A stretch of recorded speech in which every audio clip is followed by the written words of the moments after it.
Sr. Presidente da Câmara Municipal de Praia, Sr. Dr. Mascarenhas Monteiro, ex-presidente da República de Cabo Verde, senhoras e senhores deputados da Nação, senhoras e senhores membros do Governo, Senhor Chefe de Estado-Maior das Forças Armadas, Senhor Presidente do Tribunal de Contas, senhoras e senhores combatentes da liberdade da pátria, senhores líderes dos partidos políticos, senhoras e senhores membros do corpo diplomático, excelentíssimas autoridades religiosas, civis, militares e policiais, senhores dirigentes sindicais e das associações empresariais, senhores bastonários das ordens profissionais, senhores e senhores autarcas, senhores reitores, senhoras e senhores jornalistas, senhoras e senhores representantes das organizações não-governamentais e outras instâncias da sociedade civil, ilustres convidados, minhas senhoras e meus senhores, caros concidadãos, comemoramos hoje 38 anos como país independente. Do início da luta anticolonial, com os seus vários movimentos, entre eles a formação do Partido Africano para a Independência da Guiné e Cabo Verde, ao dia de hoje, 5 de julho de 2013, muitos sonhos e desejos foram alimentados.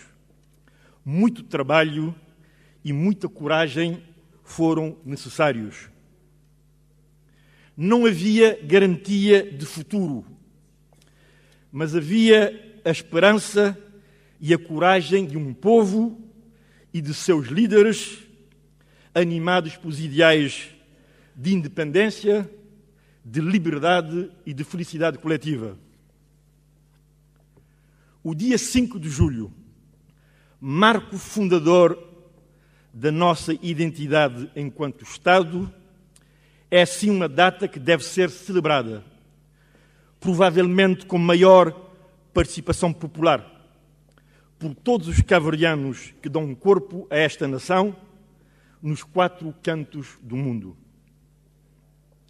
Esta celebração, que se renova há precisamente 38 anos, muito mais do que um ritual e de um pretexto para se fazer uma avaliação do caminho percorrido, tem uma importância que lhe é intrínseca, a de concretizar e alimentar um elemento essencial a qualquer nação e a qualquer Estado, que é o da pertença a uma comunidade que possui uma identidade própria e tece um destino comum. É este profundo sentimento de unidade na diversidade, de comunhão de valores, provavelmente comuns a outros povos, mas vivenciados de forma original pelos cabo-verdianos, que a cada ano se renova, se fortifica. Não seria exagerado afirmar que os símbolos da República de Cabo Verde, a bandeira, o hino e as armas nacionais, marcos da nossa presença enquanto Estado no concerto mundial, tonificam-se nas celebrações da independência nacional. Sr. Presidente da Assembleia Nacional, Sr. Presidente do Supremo Tribunal de Justiça, Senhores Membros do Governo, Senhores Conselheiros da República, ilustres convidados, caros concidadãos. Num contexto em que o conceito e o exercício da soberania nacional assumem contornos inusitados, tendentes a uma relativização ou reconfiguração, é imperiosa uma reflexão profunda sobre esta realidade, particularmente em países como o nosso, de reduzidas dimensões, muito vulnerável a forças centrífugas que podem condicionar seriamente a construção do nosso destino. 5 de julho é o afirmar da unidade perenizada no hino e na bandeira nacionais e encarnada pela pessoa do chefe de Estado, que por isso mesmo se coloca acima das divisões, legítimas ou não, da sociedade cabo-verdiana, para liderar a nação, contribuindo assim para que os caminhos mais consentâneos com as nossas necessidades, os nossos anseios e ambições, sejam coletivamente construídos e assumidos. É por isso que no dia de hoje, desta nobre tribuna, saúdo de forma calorosa, diretamente e através dos seus legítimos representantes, os ilustres deputados da nação, todos os cabo-verdianos espalhados pelas nossas ilhas e pelas comunidades no exterior, conclamando-os a prosseguirem no rumo da afirmação pelo trabalho, pela criatividade, pela afeição à cabo-verdianidade, pelo amor à nossa cultura e promoção permanente dos nossos símbolos identitários. Minhas senhoras e meus senhores, aproveito esta solene ocasião para cumprimentar os senhores embaixadores e representantes de países amigos e de organizações internacionais pela sua presença neste ato de grande simbolismo para nós, bem como pelo apoio que têm prestado ao esforço de desenvolvimento e de construção de um Cabo Verde e de um mundo melhores. A todos os amigos deste país, residentes ou não em Cabo Verde, às organizações não governamentais sediadas no país ou no estrangeiro, uma palavra de simpatia e de reconhecimento pela contribuição desinteressada para o engrandecimento da nossa terra e para o bem-estar das suas populações. Excelências, caros amigos, Cabo Verde vem passando por transformações muito importantes, que a cada dia colocam desafios novos, concretizados em acontecimentos em diversas áreas, que por vezes atingem uma modelação e uma intensidade tais que parecem condicionar, se não mesmo corroer, os fundamentos da nossa sociedade. Tais fenómenos, por vezes chocantes, merecem respostas adequadas e atempadas, que muitas vezes não estamos em condições de dar, devido à sua complexidade e a dificuldades nossas em percebê-los em toda a sua extensão. Entendo necessário deste modo, como passo muito importante, em primeiro lugar, a consciência de uma tal nova realidade, bem como a interiorização da ideia de que os nossos processos de abordagem nem sempre têm sido os mais adequados. Isto para que possamos adotar os mais apropriados, conduta fundamental para a afirmação da autoridade legítima e democrática do Estado. Ilustres convidados, a sintonização com as aspirações e exigências da nação implica um contato permanente com a sua célula básica, com o elemento que lhe dá sentido e consistência, que são as pessoas, os cidadãos que trabalham, criam, amam, desesperam-se e têm sonhos e aspirações. Como Presidente da República, tenho procurado prescrutar a sua alma, o seu sentir, ouvindo-os com muito interesse, com afeição até, no país e na imigração, num contacto quase permanente, direto, que sempre que possível é presencial, e indireto, através de suas instâncias representativas, de personalidades conhecedoras das diferentes áreas, de autoridades e de estudos. Se pudesse resumir em 2 palavras o sentimento que me tem sido transmitido, diria que o essencial da alma da nossa gente pode ser representado por esta equação: preocupação e confiança. As pessoas mostram-se muito preocupadas com o desemprego, muito especialmente no seio da juventude, inquietas com a falta de segurança, apreensivas com as consequências sociais vividas no cotidiano. Os rendimentos, incluindo os que costumam chegar da imigração, onde a situação por vezes é também difícil, não têm sido suficientes para garantir despesas essenciais. As consequências são negativas ao nível da alimentação, da educação dos filhos e da habitação, que em muitos lugares se apresenta bastante degradada. Contudo, muita gente acredita que existem saídas, que elas são possíveis e deseja que não tardem. Sr. Presidente da Assembleia Nacional, Excelências, caros amigos, se o sentir dos cidadãos é um indicador de primeiro plano, que mesmo quando aparentemente reflete percepções contraditórias, não pode ser ignorado, as reflexões dos responsáveis, dos estudiosos e das autoridades são essenciais para uma caracterização rigorosa da realidade e para a construção de soluções.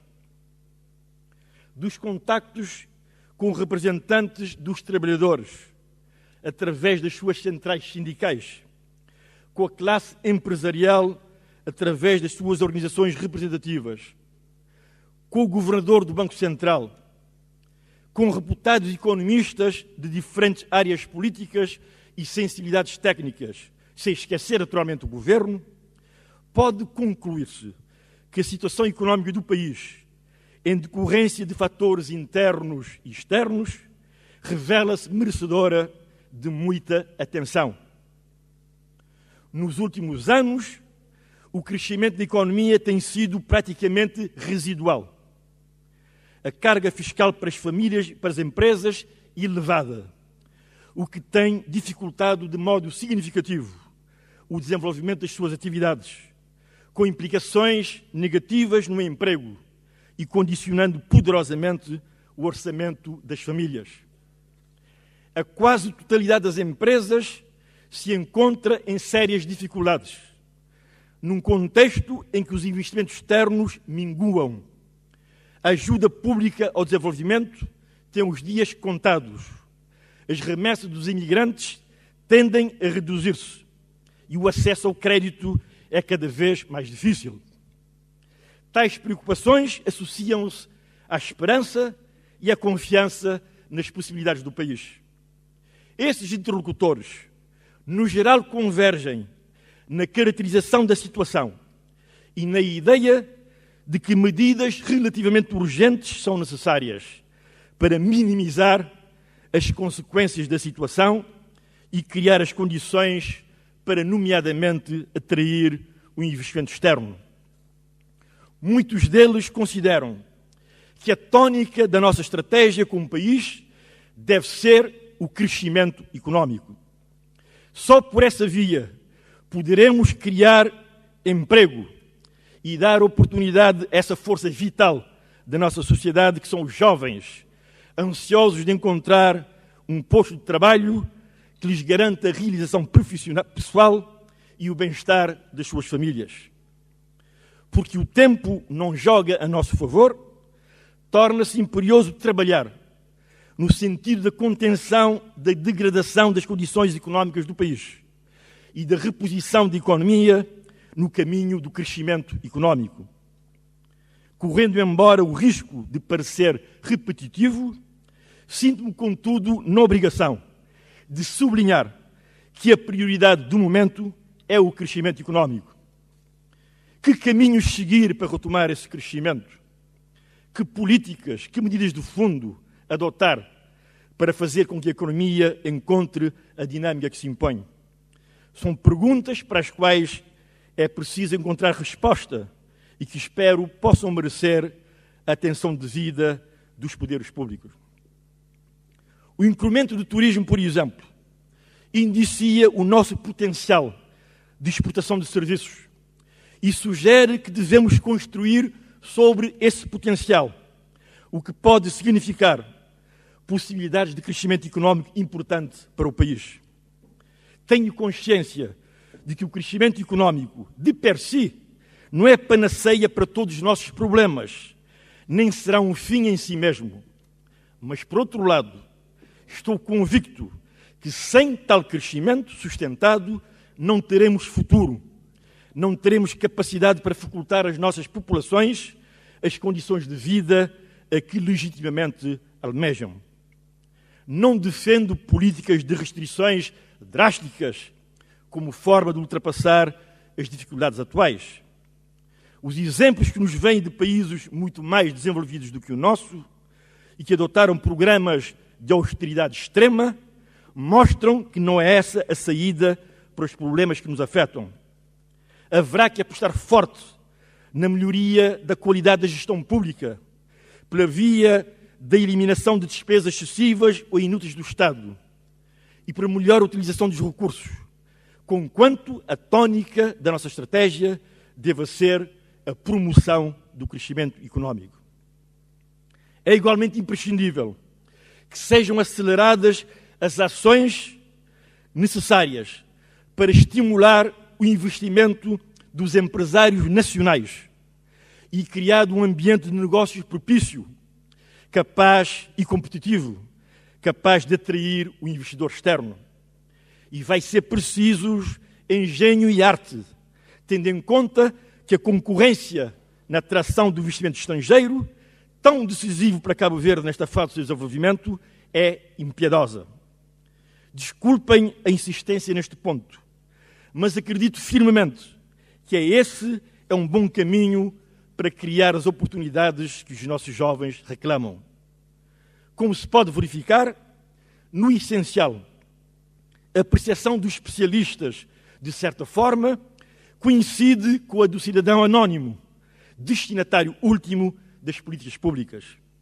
Ambos reconhecem a seriedade da situação, mas confiam na capacidade do cabo-verdiano.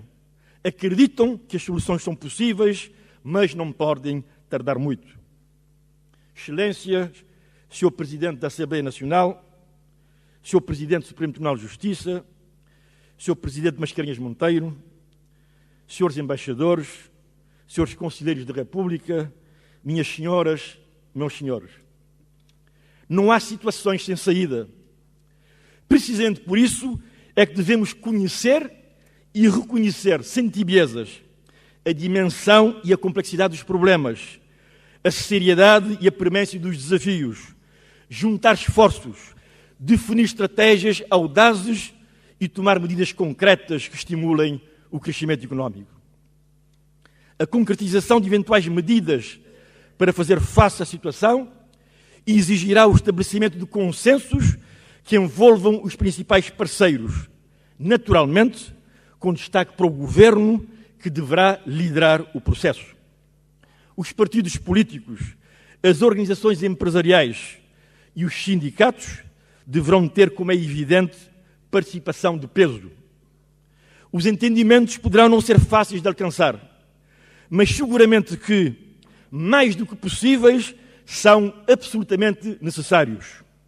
Aliás, o recente acordo em sede de concertação social em torno do estabelecimento de um salário mínimo nacional demonstra que os entendimentos são possíveis. No país e na diáspora, tenacidade é uma das nossas principais características. É um elemento que parece inscrito no nosso ser mais profundo, especialmente quando as dificuldades são de monta. Não creio que necessitaremos de comer pedras para não perecermos, mas não podemos ignorar que parcelas importantes da população vivem em condições muito difíceis, especialmente nas regiões com o índice de desemprego mais elevados. Renovamos o apelo no sentido de os poderes central e municipal articularem esforços para acudir às famílias mais vulneráveis, enquanto a conjuntura não se alterar de forma significativa. na qualidade de mais alto magistrado da nação, não posso ficar indiferente ao sofrimento de muitos cabo-verdianos que nem sempre sabem se acendem o fogão, ou que é bem pior, sabem que não o acenderão. Não posso ignorar que crianças e idosos, e entre eles alguns com outras condições físicas que agravam o seu estado, são as vítimas principais da atual conjuntura e que são muitíssimo mais do que números numa estatística não muito interessante, por sinal.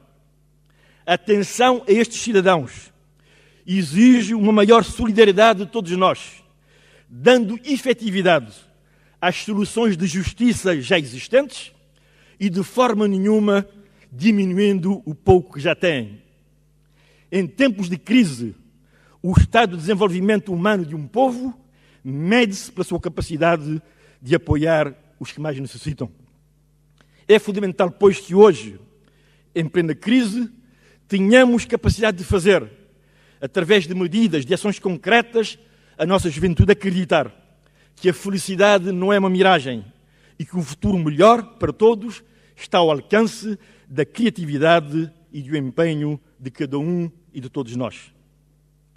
Ilustres convidados, senhores e senhores combatentes de liberdade da pátria, minhas senhoras e meus senhores. Se as questões económicas e sociais merecem grande prioridade, dissociá-las de índole mais especificamente política não seria correto. Continuo a insistir na necessidade de se aproveitar o período relativamente longo, sem disputas eleitorais, para se tentar construir grandes consensos em torno de matérias essenciais, especialmente as que exigem maiorias qualificadas no Parlamento. Na qualidade de chefe de Estado, apelo solenemente às diferentes forças políticas do país, no sentido de, sem abdicarem das suas diferenças e especificidades, entabularem um diálogo construtivo sobre temas essenciais para o reforço do Estado de Direito Democrático, o fortalecimento das instituições da República e a defesa dos interesses nacionais. As diferenças, nomeadamente as políticas, como tenho dito noutras oportunidades, são o âmago, o sal da democracia e uma outra grande conquista da nação cabo-verdiana. Mas não devem ser exageradamente fortes, a ponto de impedir debates competentes e hábeis, capazes de criar alternativas e de levar a escolhas vantajosas para o país. Ousaria sugerir que entre os temas relacionados com o interesse nacional, o emprego, a segurança, a justiça, a habitação, a água e a energia e a política externa e das comunidades merecessem claro destaque.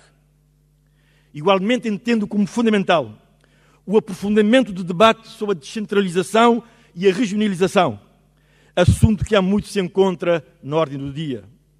O reforço do poder local nas esferas municipal e inframunicipal, a criação de uma nova dinâmica no relacionamento entre os poderes central e local, parecem ser exigências do nosso processo de desenvolvimento, cuja satisfação deve implicar as instâncias da cidadania e os demais atores políticos, com destaque para o Governo e a Associação Nacional dos Municípios. Minhas senhoras e meus senhores, no domínio das relações exteriores, o processo de globalização, com o acentuar de diferentes interdependências, implica uma permanente reavaliação. O nosso desenvolvimento está indissoluvelmente ligado à nossa capacidade de prever e detectar as mudanças que ocorram, por vezes de forma imprevisível, nesse mundo em mudança permanente. Como tenho sugerido, é muito importante que diversifiquemos cada vez mais as nossas parcerias, sem, claro, deixar de lado as parcerias tradicionais e consolidadas. Uma aposta nessa linha implica uma atitude permanente nessa direção, alicerçada em estruturas internas preparadas para dar suporte constante a essa perspectiva, que só resultará se for concretizada de forma muito dinâmica, competente, ousada atrevida, flexível, inovadora. Essa perspectiva não poderá ignorar as que decorrem da nossa inserção regional, a instabilidade reinante em certos países da nossa região, bem como a evolução positiva de algumas economias locais, devem ser acompanhadas com atenção. Isto nos ajudaria a contribuir para a solução dos conflitos, a prevenir eventuais consequências negativas para nós e a compreender a dinâmica de tais economias, particularmente no domínio da atração do investimento externo. Excelências, eminências, caros amigos, frente a todos os nossos desafios e conquistas a alcançar, é imprescindível o envolvimento da sociedade civil, esta que deve apetrechar-se para desempenhar cada vez mais a sua função de leitmotiv da democracia e do desenvolvimento. Nenhum Estado democrático, por melhores e mais competentes sejam os seus dirigentes, pode prescindir da vontade, da criatividade e da participação da sociedade civil. Volvidos 38 anos à independência e 22 anos à democracia, para fazer avançar o país, para atingir melhorias necessárias na nossa qualidade de vida, para todos, precisamos do envolvimento responsável e consciente dos cidadãos cabo-verdianos e das organizações da sociedade cabo-verdiana. Por todos os nossos desafios, o meu repto é que unamos as forças em torno do essencial. É em momentos difíceis como este que somos chamados à ação, que somos desafiados a refletir, a participar e a incluir. Um dos elementos mais visíveis e positivos do nosso sistema político-constitucional é reconhecidamente a sua estabilidade. Com 22 anos de democracia, nunca houve em Cabo Verde crise política ou institucional relevante que pudesse pôr em causa aquela estabilidade, que não fosse perfeitamente contida no quadro constitucional vigente. Nunca tivemos, nestas 2 décadas, quaisquer eleições nacionais antecipadas, tendo inclusivamente o país sido governado até agora por executivos de maioria. Se tal não pode ser erigido em valor positivo absoluto, sabemos-lo bem, sempre poderemos dizer que esse valor tem sido um trunfo decisivo até hoje para a afirmação do país no plano externo, para a mobilização de meios para o desenvolvimento e, inclusivamente, para o reforço da nossa identidade. Inegavelmente que, entre outros, a estabilidade e a coesão sociais, a unidade nacional, um clima geral propício ao exercício das liberdades, incluindo a liberdade religiosa, a de consciência, constituem fatores que potenciam ou pelo menos favorecem a estabilidade das instituições democráticas. Deste modo, o Ministério se torna a assegurar que fenómenos como o desemprego, as desigualdades e a exclusão sociais e as assimetrias regionais sejam contidos a níveis razoáveis, aceitáveis, comunitariamente suportáveis, diríamos, de forma a que a coesão social não seja posta em causa e possamos prevenir riscos que se desenham. E não somos nós apenas que o dizemos. Como Presidente da República, também me cabe velar e trabalhar para que aquele valor seja preservado. Para tanto, e no âmbito da magistratura de influência política que devo exercer e dos poderes de moderação e equilíbrio que me são conferidos pela lei fundamental, procurarei agir para que políticas públicas adequadas sejam adotadas no sentido de se alcançar um desenvolvimento económico, social e cultural com justiça e inclusão sociais e igualdade efetiva de oportunidades entre regiões, ilhas e concelhos do país. Excelências e caros amigos, se há algo que as lutas pela independência e pela democracia nos podem ensinar, é que os valores, os princípios éticos e morais que atravessam as nossas opções essenciais da vida coletiva e de alguma forma consubstanciam as crenças comunitárias básicas que suportam e alimentam hoje o edifício constitucional, que a todos alberga, podem e devem tornar-se na base da política, nos fundamentos da ação política, na administração e na governação do país. Manter um nível elevado de comportamento ético é particularmente importante para as novas democracias assegurarem um governo aberto e transparente. Mas igualmente nos ensinam que as pessoas, os cidadãos, podem assumir a responsabilidade pelo seu futuro e decidir os seus contornos. O exercício cada vez mais alargado, consciente, ativo e responsável de uma cidadania democrática constitui elemento imprescindível do sucesso da nossa democracia e para a construção de um Estado de Direito moderno e de um país competitivo. Estas são uma experiência e uma aprendizagem para todos nós, uma vez que a essência da história é o facto de ter se adaptar e molhar constantemente. Excelências, eminências, senhores e senhores combatentes de liberdade da pátria, senhores conselheiros da República, senhores e senhores deputados, senhores e senhores membros do governo e caros amigos. Comemorar o 5 de julho deve ser também um momento para renovar o sentimento de gratidão para com aqueles que, abnegada e patrioticamente, deram o melhor de si e das suas vidas na luta clandestina e na luta armada para que o sonho da independência nacional fosse uma realidade.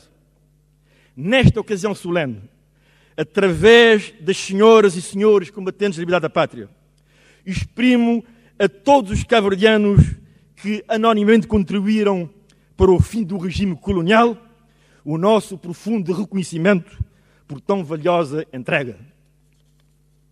Os tempos atuais são de dificuldades, mas igualmente são de esperança e confiança na nossa capacidade de compreender e equacionar os problemas, vencer os desafios e construir as soluções mais adequadas. Nesta linha, não podia deixar de exprimir a minha satisfação por um empreendimento levado a cabo pelo governo de Cabo Verde, que terá seguramente um impacto muito positivo na vida dos camponeses da região e até do país. Refiro-me à barragem de Salineiro, inaugurada no início de um ano agrícola, que todos esperamos seja de boas águas. Regozijo-me também com os feitos desportivos que nas diferentes áreas o país tem conseguido. Com a nossa Seleção Nacional de Futebol, o país envolvido na bandeira e ao som do hino, mostrou ao mundo inteiro que somos um país que luta dignamente pelos seus objetivos. O que outrora parecia impossível, ficou ao nosso alcance. Com os nossos karatecas, com os nossos atletas paralímpicos, os símbolos nacionais têm sido elevados aos mais altos patamares. Por isso, renovo a minha grande confiança na capacidade e na tenacidade com que mulheres e homens, nas nossas queridas ilhas e na diáspora, engrandecem no dia-a-dia esta pátria de Amílcar Cabral, de Canizade e de Bandeiras, de Eugênio Tavares e Cesária Évora, de pedaços do universo muitos, da Morra e do Furaná, de beleza, da poesia e dança, de claridade e de bruma, de teatro e de Ilho do Lobo, de Sema Lopes, Baltazar Lopes e Bana, de caras e sorrisos vastos e lindos, de Arménios Vieira de muitas cores, de enormes e misteriosos mares, de Travadinha, de Bebinha Cabral, de Didinho, mas também de crenças, revoltas e volúveis montanhas, castanhas, roxas, verdes. Esta pátria de esperança e de fundo azul a bordejar o divino coletivo.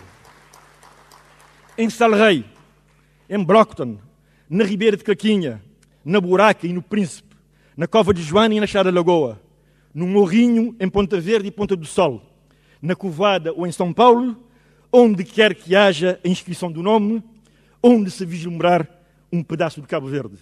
Viva o 5 de julho, viva a independência nacional,